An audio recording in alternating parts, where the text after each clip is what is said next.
नमस्कार दोस्तों, अपने ने इससे पहले संविधान का टॉपिक पढ़ा था 1773 का रेगुलेटिंग एक्ट। आज अपने पढ़ने जा रहे हैं 1781 का संशोधित अधिनियम। मैं डॉक्टर पवन शर्मा अनूपगढ़ से आपके सामने आज नया टॉपिक अपने करने जा रहे हैं। इसमें से क्या क्या प्रश्न बनते हैं तो देखते हैं।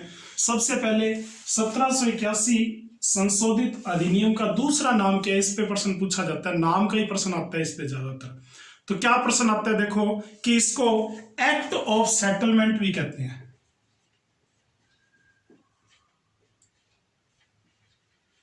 अंग्रेजी में एक्ट ऑफ सेटलमेंट भी कहते हैं इसको। ये भी इसका एक नाम है, एक्ट ऑफ सेटलमेंट। ठीक है दोस्तों, फिर देखो कि इसका एक और नाम है एमेंडिंग एक्ट 1781। तो ये भी इसी का नाम है।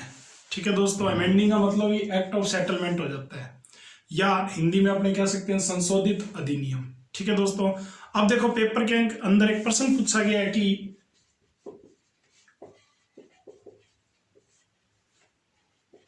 बंदोबस्त कानून किसका दूसरा नाम है? बंदोबस्त कानून किसका दूसरा नाम है? तो दूसरा है 1781 का ही नाम है बंदोबस्त कानून। तो ये प्रश्न अपने एग्जाम में पूछा गया है, तो आप ध्यान रखना। ठीक है दोस्तों, तो ये तो इसके नामों की बात होगी। अब ये 1781 आया क्यों? तो देखो सबसे इंपॉर्टेंट बात है कि जो रेगुलेटिंग एक्ट के अंदर जो कमियां रह गई थी, उन कमियों को दूर करने के लिए, उन खामियों को दूर करने के लिए 1781 का संशोधित अधिनियम लाया गया। ठीक है, तो अपने को याद रखना है।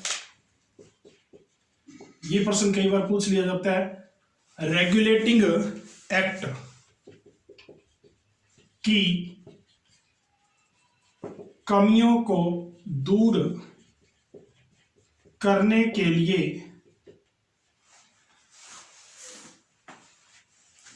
इस एक्ट को लाया गया, यानी कि 1781 के एक्ट को लाया गया। ठीक है, इसीलिए इसको एक्ट ऑफ सेटलमेंट कह दिया गया। ओके दोस्तों, अब देखो कि इस एक्ट की क्या क्या विशेषता है। तो विशेषताएं पढ़ने से पहले अपने एक बार नाम देख लेते हैं। 1781 संशोधित अधिनियम का नाम act of settlement amending act 1781, बंदोबस्त कानून, ये पेपर में पूछा गया है।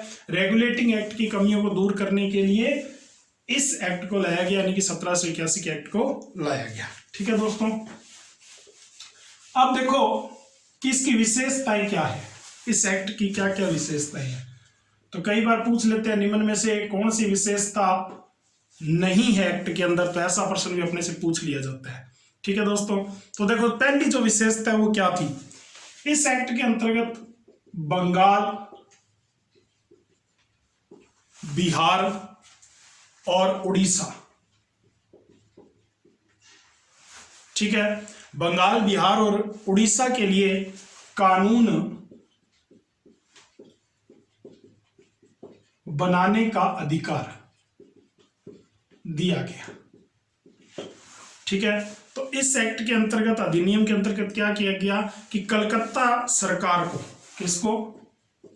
कलकत्ता सरकार को यह अधिकार दिया गया कि बंगाल, बिहार और उड़ीसा को कानून बनाने का अधिकार दिया गया। यानी कि बंगाल, बिहार और उड़ीसा के लिए जो भी कानून बनेंगे, वो कानून सारे कौन बनाएगी? कलकत्ता सरकार बनाएगी।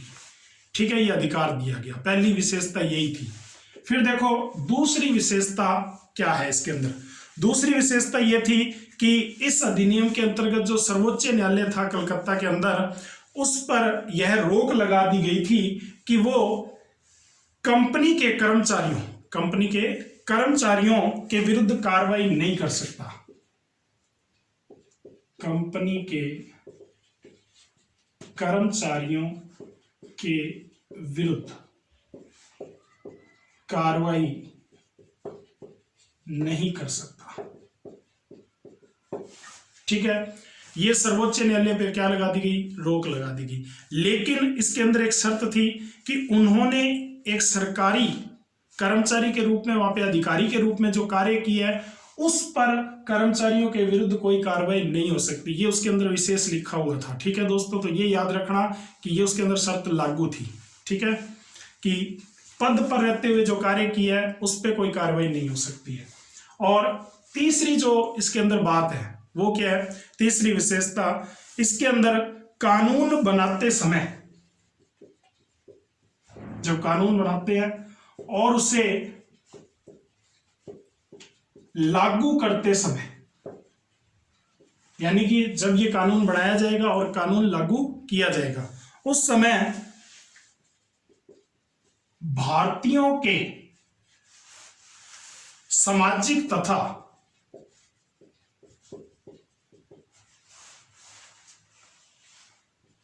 रीति रिवाजों, यानी कि सामाजिक रीति रिवाजों का ध्यान रखा जाएगा, ऐसा दिशा निर्देश जारी किया गया। ठीक है दोस्तों, यानी कि जो भारतीयों की परंपराएं या रीति रिवाज है उनका ध्यान रखा जाए और उसको देखकर ही नियम लागू किया जाए। तो ये 3 विशेषताएं हैं इसके अंदर और ये मुख्य है। ठीक है, और अपने को यही ध्यान रखनी है। ठीक है दोस्तों, तो आप मेरे चैनल को देखते रहें और सब्सक्राइब कर ले, इसको लाइक कर ले, शेयर कर ले, ताकि आपके पास नोटिफिकेशन मिलता रहे। ठीक है दोस्तों, धन्यवाद।